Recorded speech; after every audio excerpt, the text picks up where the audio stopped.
Happy New Year, Internet friends. Trevor Starkey here with another episode of That D Plus Show. Class is in session for the only show from that nerdy site that lets you know what kind of quality to expect right from the name. I'm your host, and each week we dive into a Disney Plus offering to talk about its history, how it holds up today, and any general impressions we might have on the thing. Admittedly, the original plan this week, in kind of the post-Christmas episode here, was going to be talking about Soul, which obviously came out on Christmas Day, but couldn't get the schedules for anybody else to line up. So rather than do that as a solo episode, I decided to kind of kick that one down the line. We'll revisit Soul when I can get somebody else on to chat about it with me. And instead, I decided, well, let me try and find a New Year's kind of themed thing. New Year. Let's just go Newsies. It was a very loose thing. Really, it was I typed New Year's into the search, and when I got to Newsies showed up, and I was like, yeah, I'll do that. I'll do Newsies, the Broadway musical. Not the original film with Christian Bale. I'll save that for, maybe another episode down the line. But Newsies, the Broadway musical, is a show that I knew about since it originally kind of made its Broadway debut back in 2012.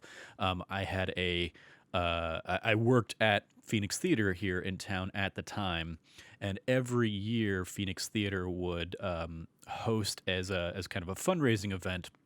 They did a thing every year called Broadway Bound, where they would basically get a handful of donors to put in a whole bunch of money, and they would go on kind of a catered. A specifically catered trip to New York to go see a handful of shows, and Newsies was one of the big shows that they were going to go see that year. And I also knew our education director at the time, Mary Lou Stevens, lovely woman. She went apart from this trip, but she went to see Newsies and was blown away by it, and she just would come back and gush about the production and stuff. And so it was one of those I was always looking forward to when it would eventually be performed around town, or when it would go on tour and all that kind of stuff. And I eventually saw this version of it in theaters when they put it out in theaters back in 2017. We'll get to some of that in a little bit later. But I got to see it in theaters. I got to see Phoenix Theater when they eventually would go ahead and produce it themselves, obviously with different staging and stuff. But it was something that she just espoused so much love for the play that getting to see more or less what she saw is really cool, kind of all these years later, and continues to be cool. This is admittedly one of those, this isn't my first time watching Disney's Newsies, the Broadway musical on Disney Plus. It's one of those that I occasionally just kind of hop in when I'm feeling down or something, just kind of want to throw on a little bit of theater and just kind of enjoy that. This is definitely something that's found regular rotation for me, as regular rotation as anything else on Disney Plus does. So yeah, as it is, obviously, this is a solo show.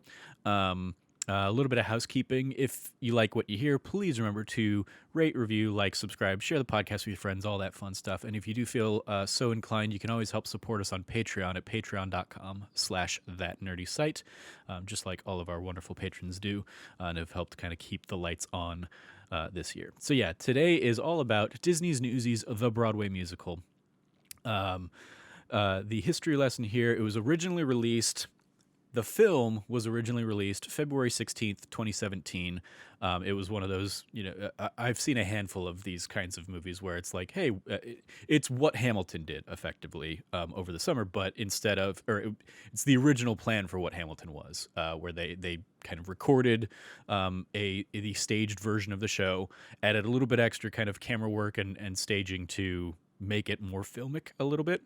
But yeah, then they released it in theaters, usually for a limited engagement. I want to say, when I see these, it tends to be like a Tuesday night at a Harkins or something, and Harkins is kind of our big theater chain here in town, local chain, and it would be like, okay, it's going to be a one-time thing. They'll play the movie, they'll pause for 10 minutes at intermission or something like that so people can go up, grab concessions or whatever, and then they just kind of finish the movie. I've seen Newsies like that. I saw Kinky Boots like that. I've seen a couple other films of kind of the Broadway versions of shows. It's always a delight as a longtime theater fan like myself. It is based on the musical that opened in Broadway March 29th, 2012, which of course is also based on the movie that debuted 20 years earlier on April 10th, 1992. Other notable releases of kind of around February 2017, you had The Big Sick came out January 20th. You had Call Me By Your Name, January 22nd. A Dog's Purpose, January 27th. 50 Shades Darker, February 10th. The Lego Batman movie also came out February 10th. Very, very counter-programmed there kind of stuff. Maybe mom went to see 50 Shades Darker while the kids went to see Lego Batman movie. You have The Great Wall, which I had completely forgot was a movie that got made, that came out on February 17th. And that was the Matt Damon movie centered around the Great Wall of China. It's weird to think, with all of the kind of like increasing conversations around race and culture and appropriation in films, that this was only 3 years ago when very, very white guy Matt Damon made a movie about the Great Wall of China. And then also, notably, a couple weeks after this came out, you had Logan, March 3rd of 2017. The probably one of the best, if not the best, of the X-Men kind of franchise of movies there under Fox. The film has a runtime of 2 hours and 29 minutes. Again, I think that includes basically just kind of like skipping through the intermission. It does the same thing that Hamilton did, where it's like, hey, this is where intermission is. If you want to get up and stretch your legs, take a break, you can push pause. So in Broadway terms, you'd have like 15 minutes there. So, the show's roughly 2 hours, 45 minutes-ish. In the Disney theatrical productions timeline of things, because I didn't really count this as like a Disney movie. So going off of the 2012 Broadway debut, other notable Disney Broadway properties around that time, you had Mary Poppins back in 2006. You had The Little Mermaid in 2008. Right before this, actually, I guess it's right after, right? Because this was March 29th, March 29th, 2012 was when this one debuted. Peter and the Starcatcher came out and debuted on Broadway April 15th of 2012. Both of these were up for a lot of Tony Awards that year. Peter and the Starcatcher is a phenomenal play. I recommend if anybody can go see it. Especially if it is like a professionally produced version where you're gonna get like incredible performances. It's basically Peter Pan, but like a very theatrically staged version of Peter Pan that's not focused as much on Peter Pan, I guess. It's a weird to describe it, but like the real standouts of the show tend to be the Captain Hook character, who is, if you get a good one, it's going to be a phenomenal bit of comedic kind of very like pratfalls and stuff like that. Great comedic performances, great staging, great comedy movement and stuff. It's a wonderful showcase for actors, and I've gotten to see it a couple times live. Christian Borle originated the role of the Captain Hook character on Broadway and was nominated. I think he might have even won the Tony that year. So that's a phenomenal one, and I didn't realize it was done under the Disney banner. And then a couple years later, we would see Aladdin make its debut on Broadway, March 20th, 2014. A little bit of the roll call here. The director, Jeff Calhoun, is a theater choreographer and director. He had a Tony nomination for Best Choreography back in 1994 for the very first Broadway revival of Grease, the musical. Other notable shows that he has choreographed and directed over the years have included Oliver, Big River, Pippin. He did, I thought this was interesting, he did the world premiere, not on Broadway, but the world premiere staging of High School Musical on stage. As well as I think High School Musical 2 on stage.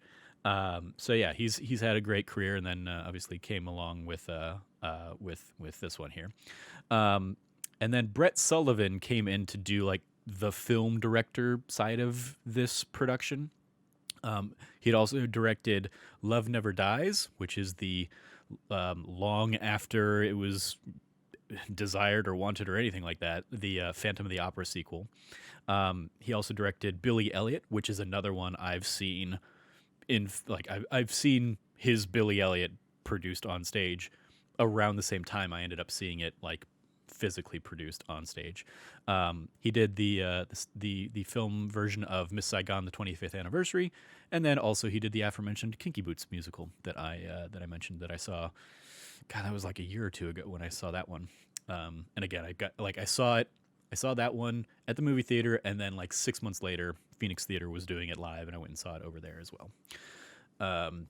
As far as the cast here, not a ton of people in the way with like extensive IMDb credits, so I actually did a little bit of extra digging to figure out some of the stuff that they've been on stage. But Jeremy Jordan is kind of the exception to that, in the role of Jack Kelly here. This was actually one of his like big breakouts that kind of set him in a path that got him roles on TV stuff, including shortly after this, he was in the short-lived series Smash, along with Christian Borle, who I mentioned from Peter and the Starcatcher. That was like Catherine McPhee, Marilyn Monroe musical kind of show. I enjoyed it as like very cheesy musical theater-ness. But he was in that. He was in The Last 5 Years with Anna Kendrick, the film version of that musical, which is one of my favorite musicals. So definitely check that out. He does a great job in it. He's probably best known to a wider audience for being in Supergirl in recent years. But on the Broadway side of things, he kind of made his start in Rock of Ages. He originated the role of Clyde in Bonnie and Clyde, which was a short-lived Broadway show, I think, by the same director. Was it Jeff Calhoun? And then he also was in Tony in West Side Story. And I'm just realizing as I scroll through my document, I skipped over the writers. So let's actually circle back to that before we continue with the cast.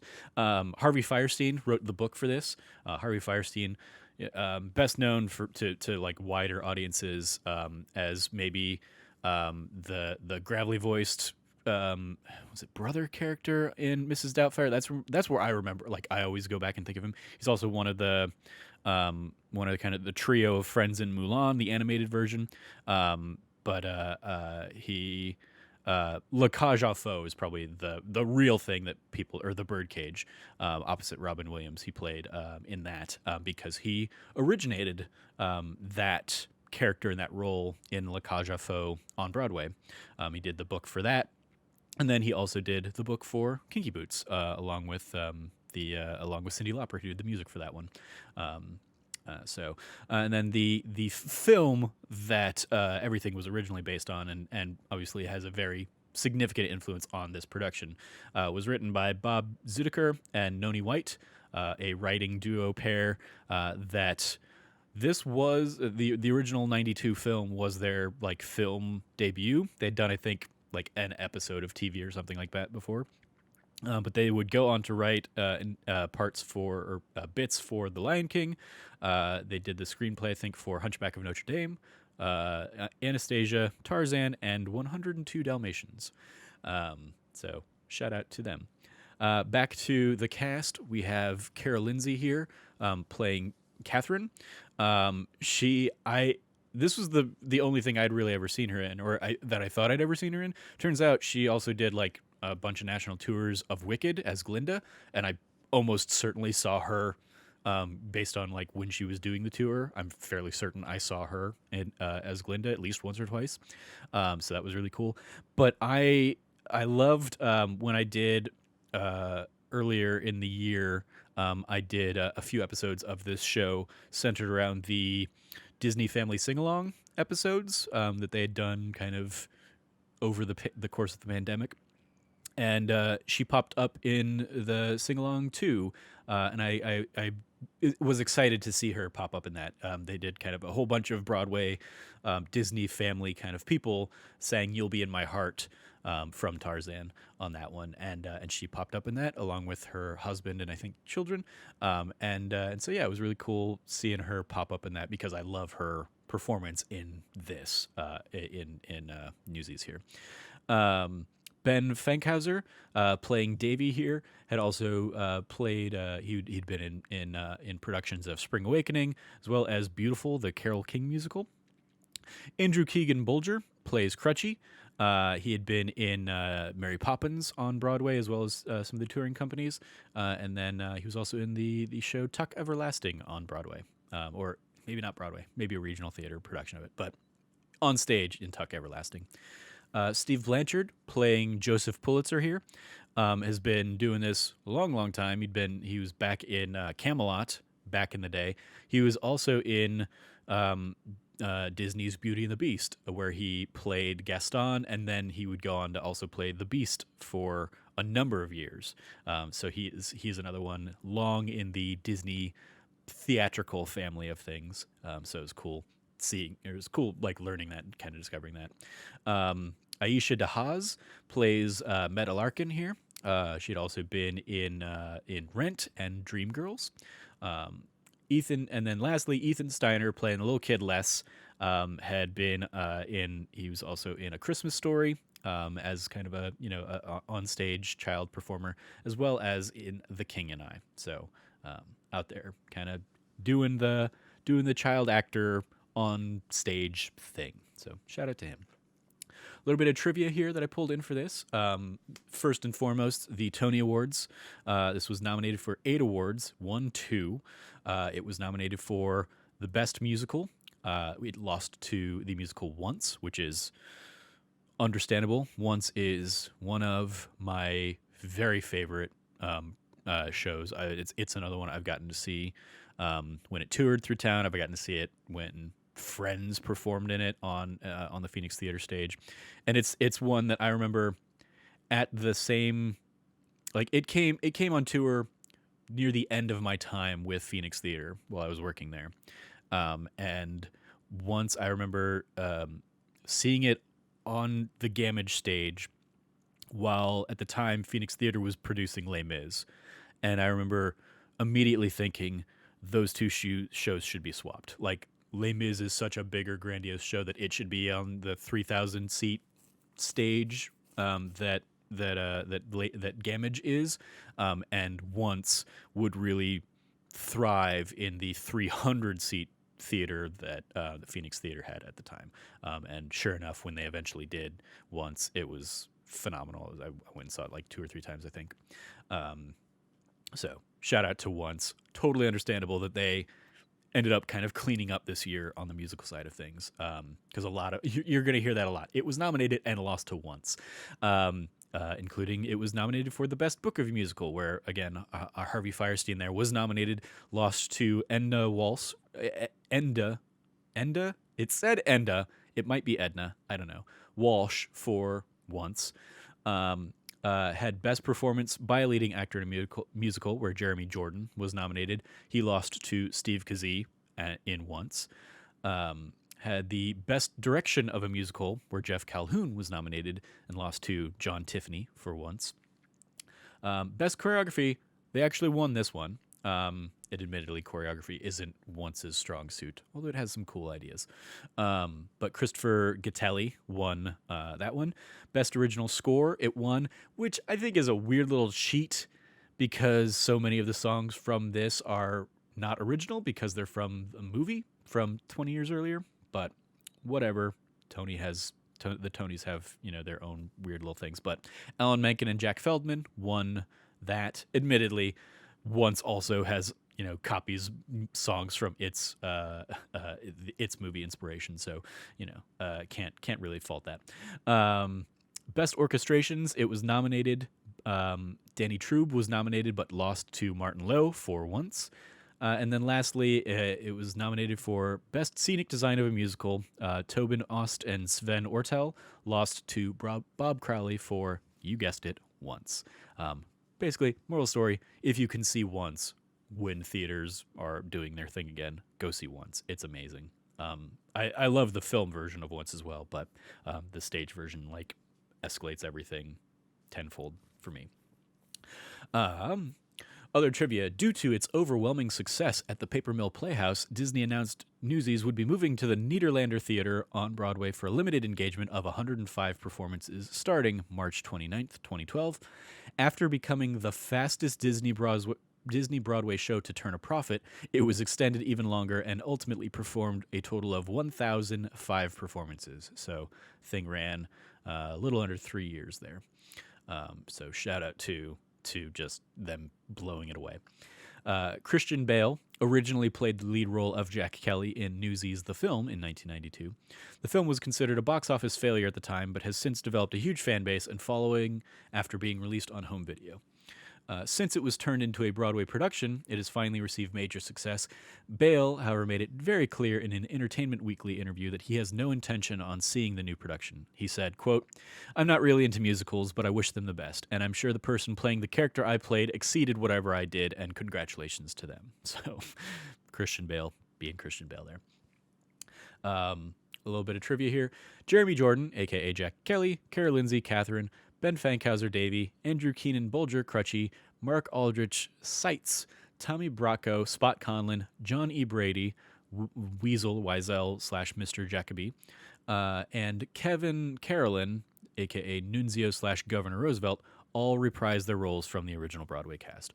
I didn't include another bit of trivia that's kind of scattered throughout the IMDb page, but there were a whole bunch of people, and this is I've found this to be a little common in some of these Broadway kinds of productions. So this was produced at the Plantages Theater in L.A. A few years after, like basically after the show closed on Broadway, it went on tour, and then I think the tour kind of wrapped up maybe in L.A. or something like that. Anyway, the film version is being done in L.A., not off of the New York stage. And so a lot of people had moved on from the show at that point. But the film has a mix of a lot of characters that are like double cast throughout. They did a mix of like whoever was playing that character, one of those characters would kind of keep their role, but then they would bring in the original to come in. And so like a couple of those actors like Spot Conlon, the role of Spot Conlon, the Spot Conlon was the original Broadway actor, and the person who had been doing the show kind of gave up his role as Spot Conlon and only did the other kind of miscellaneous role, one of the other Newsies in the cast. Whereas typically that person would have been playing two different roles, one of the Newsies, and then later when Spot Conlon shows up, he plays Spot Conlon. So there were a handful of those kinds of things where I think Crutchy was another one. The person who was playing Crutchy in the touring production stepped back from the role to let the original Crutchy kind of come in and embody the part for this version. So cool to see that kind of stuff. And then lastly here, Catherine is revealed to be the daughter of Joseph Pulitzer. The real Pulitzer did have a daughter named Catherine, but she died at the age of 2 in 1884, 15 years before the musical is set there in 1899. One of the things kind of in we'll segue here into like, does it hold up and what do we think and all that stuff. I like a lot of the changes that this version of the show makes from the original. Obviously the original, instead of having kind of the young, spunky female reporter role of Catherine, it has kind of the older role of that I believe Bill Pullman plays, older kind of news reporter, kind of covering the story. And then Davy and Les, I think, have a sister in the movie, and that ends up being the love interest for Jack Kelly. So those two roles are basically combined a little bit and turned into this new role. And I think it's a more interesting choice, especially for theater.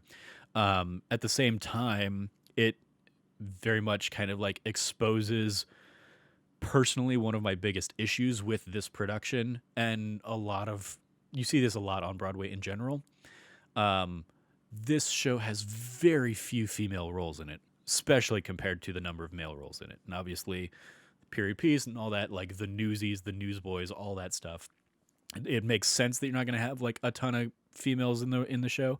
But it's the just the disparity between male roles and female roles here always jumps out at me whenever I watch this, and it's one of those things I'm like, I wish there was a better balance there. I wish they could figure out a better way to do that. I mean, in like a local production or something like that, you could very easily, cross gender cast a lot of these newsboy roles, and it's not gonna drastically affect the production. So, but seeing what like the, in one of the opening numbers, each of the like 3x3 blocks has two guys in it, two Newsies in it. So that's 18 Newsies right there, 18 male roles, compared to you have Catherine, you have Meta, you have the two other women that are like Pulitzer's friends, also slash the nuns in the opening sequence, and then also they're like the dancers at Meta's show. So it's like you have four female roles in this entire show, um, compared to 18 plus a lot of the male adult characters, plus there are a couple other younger characters that aren't in that sequence and all that stuff. So it's like it's very male heavy, and I think that's an unfortunate thing of this kind of show. I would like to see a better balance there. That said, the role of Catherine is a ton of fun. I love Cara Lindsay in this role, in this film slash production. She just crushes the game in a lot of her performances, including "Watch What Happens," her patter song there that she really gets to kind of go to town on. She does a great job. I, in particular, love and seeing her in this, and with the context of like, oh, I probably also saw her in Glinda, makes sense because she does such a great job switching on a dime.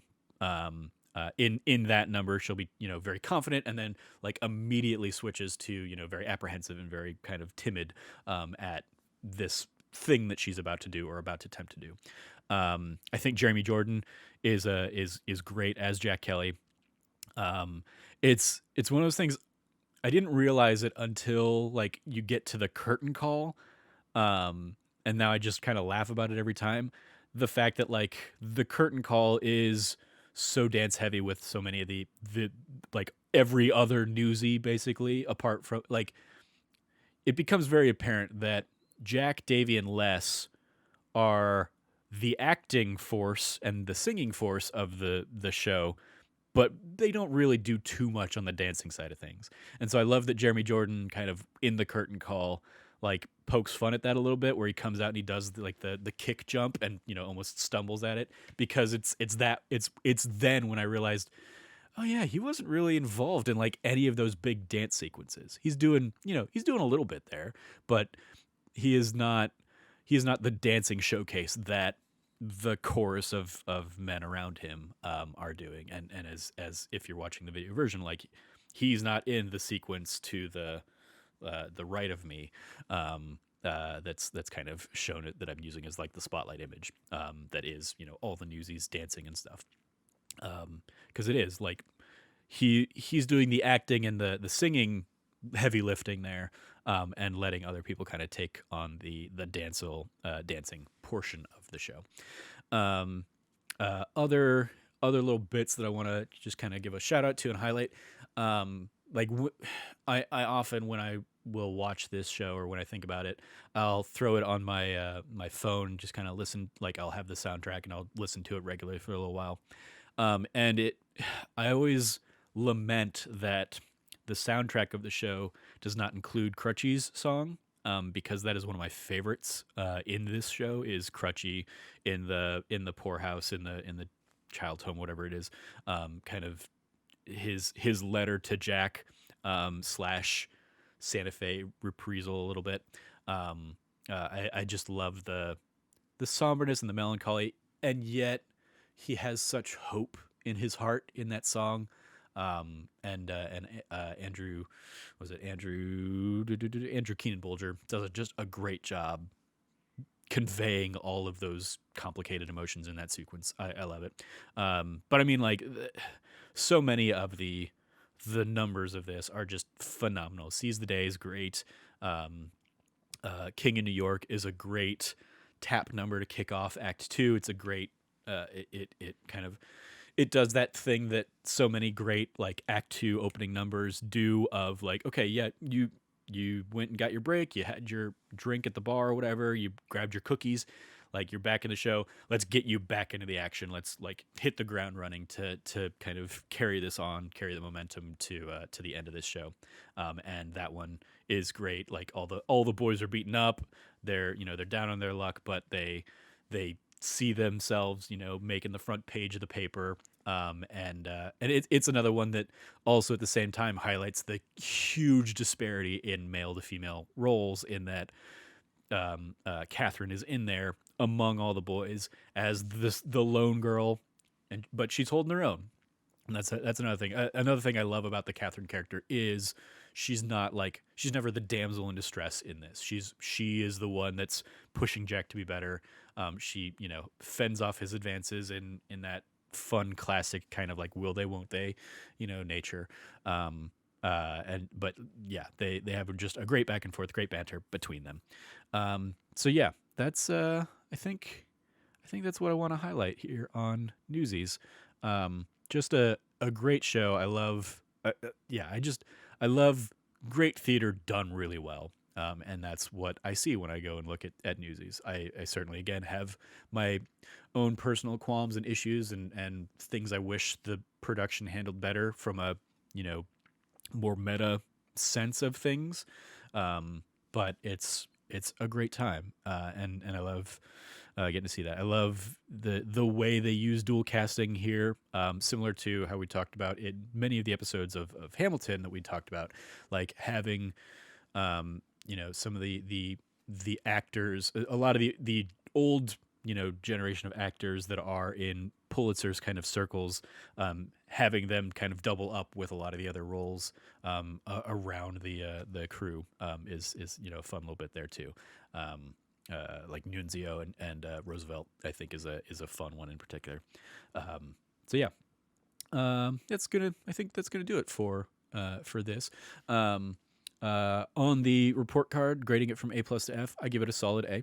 It is a wonderful staged version of the film that I look forward to revisiting somewhere down the line as well, because that's one I certainly didn't hold. I like the musical version of this way more than I like the film, and I've seen the musical version of this way more than I've seen the film, which I've probably seen like twice in my life. And it'll be fun to go back and visit that at some point, and see very young Christian Bale kind of doing all that stuff. But for me, Jeremy Jordan is Jack Kelly, and it's just a ton of fun. Also, that just reminded me, one of the things I remember from when Phoenix Theater did it, I don't remember the actor's name, although the actor I know, the actor who played Jack Kelly at Phoenix Theater, also was in Beautiful, the Carole King musical that I mentioned earlier that one of the other performers was in. One of my favorite moments, and this is the kind of thing you only get at live theater, when in the Phoenix Theater version, the night I happened to go see the show, Jack Kelly does that thing where he's going to write strike on the chalkboard or something like that in one of the numbers, and the actor, the piece of chalk slipped out of the actor's hand, and it went flying, and he managed to get it and get back to the chalkboard in time before the end of that moment, but he clearly didn't have time to write out strike, so he just thinking on his feet. Shout out to this guy, just did a big old X as strike, and it worked perfectly. It was the obviously you knew it wasn't supposed to happen because you saw the piece of chalk go flying out of his hand, but the way he handled it and recovered it was it is one of my favorite